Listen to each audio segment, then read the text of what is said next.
We welcome Larry Walker inside Studio 42, newly elected Hall of Famer, and Ryan Dempster, who put that piece together. Ryan, outstanding work, a Canadian Baseball Hall of Famer.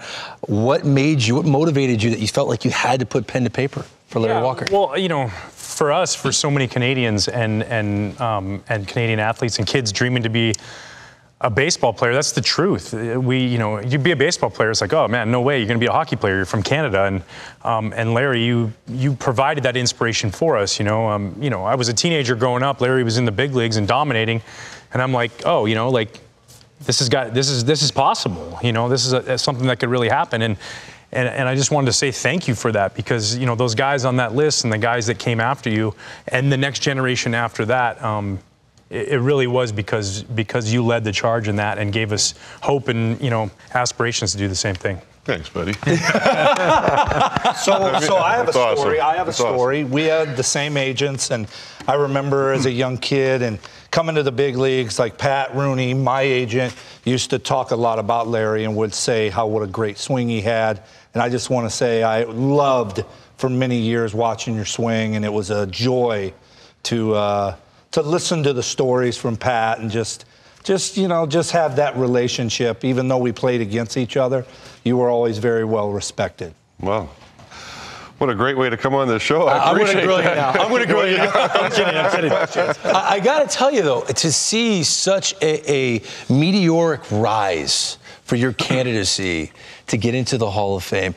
What do you think changed the minds of the writers? You weren't playing any more baseball games. Right. And what did it mean to you to see such a strong push to get you in your 10th and final year on the ballot? Well, obviously, you know what it means. It's a pretty an amazing phone call that comes through, and you hear that news. But yeah, these last few years have been incredible, just to see maybe the analytical part of the game that's been pushed, the media, the internet stuff on the social media things. It's just I think a lot of things have pushed it along that way. And then to sit here and watch it, especially this year, I ain't gonna lie, I was glued to everything that was going on to try to find out what the percentage were, what the votes were, and where I was standing. It was fun to watch. The tweet, Ryan, I saw what he was doing there. He was putting out the negative energy. Because it's like, you know what? I'm assuming I'm going to lose. No big deal. Thank you, everybody. He gave his concession speech on Twitter. Yeah, I think it was incredible, too. When you look at, you obviously have affinity for numbers, but a certain number, right? The number 33. Yep. And the original projections was 73.3% as they started going along. And then you just happened to get a bump up 3.3% for that to go to 70 and to be the 333 member of the Hall of Fame.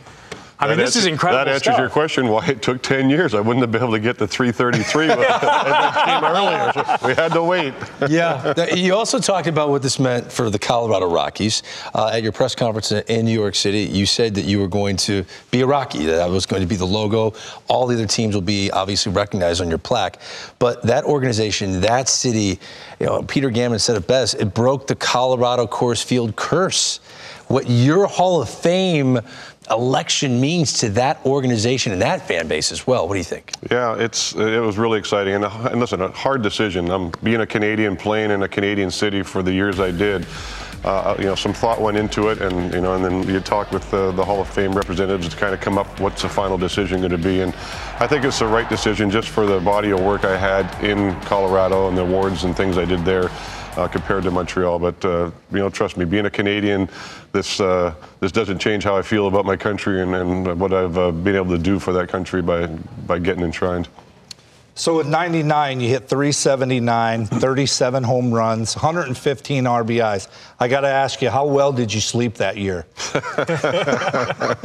that is pretty seriously good, I guess. That is truly amazing, because when you think about it, not only were you a great home run hitter, but you won 3 batting titles.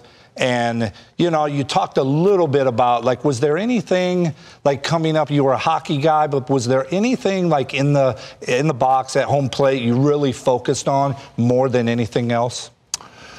I once sat down with the great Tony Gwynn and did a segment with him, and we talked hitting. And it was an episode that went on for about 45 minutes.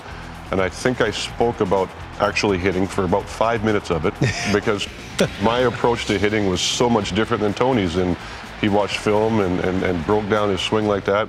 I didn't watch film. You know, if I was going to put something in and watching my hitting, I was just going to watch me getting hits. And that's all I just watch. I didn't break it down, didn't do anything crazy like that. So, but now I'm rambling on. I've forgotten where I'm going to go with the whole thing. But it's just that I tried to make everything simple, and yeah. you know, there's no confusion with me when you go up there. I grab the bat and. It might be a different stance this at bat than it was the first one. You know, just it always changed to whatever felt comfortable. Did you ever? I always feel like Hall of Famers, Jim being one of them. You guys are on a different level. You guys saw the game at a different speed than most people, and were able to slow it down. Being a guy that hit for such great average and power, did you pick and choose? Like, did you go up there saying, "Wow, this guy's on today. I'm going to take my base hits the other way, or my doubles in the gap, and I'm going to try and stay inside the ball"? And then you see somebody who's giving it up, and you're like, "All right, I'm going deep right here." Well, I had a hitting coach when I first started playing, and I had to learn the game of baseball in the minor leagues, in instructional leagues, and I had a hitting coach, but maybe you guys have heard of him, named Ralph Rowe, going way back, and Ralph told me just one thing, and it was like, see the ball, kid, and hit the ball, and that's all you got to do, son. And I really never forgot that, because okay, well, the guy's going to throw it, I'm going to try to hit it. Why complicate it any more than what it is? And I really took that through my whole career, and like I said, everything after that was just on comfort, how I feel at the plate today, which bat am I going to grab? The bat would change too, so. You just always kept it simple. You had a great career, so simple that if there are 3 outs, you're going to give the ball to a fan. You now have, I think, the kindest baseball blooper in history. It's the you know kindest, where this is going, right? It is the kindest baseball blooper ever, right? Yeah, it's talked about more than pretty much anything else I've done in my career. This play right here. But if they're going to have a blooper that lives on forever. Yeah. Well, I could have picked a better game. It was ESPN Sunday Night Game of the Week too, and the kid. I never forgot the kid's name, so it's just something that stuck with me forever. Sebastian Napier was the kid's name. Wow, you never forgot it. Yeah. Well, that's cool.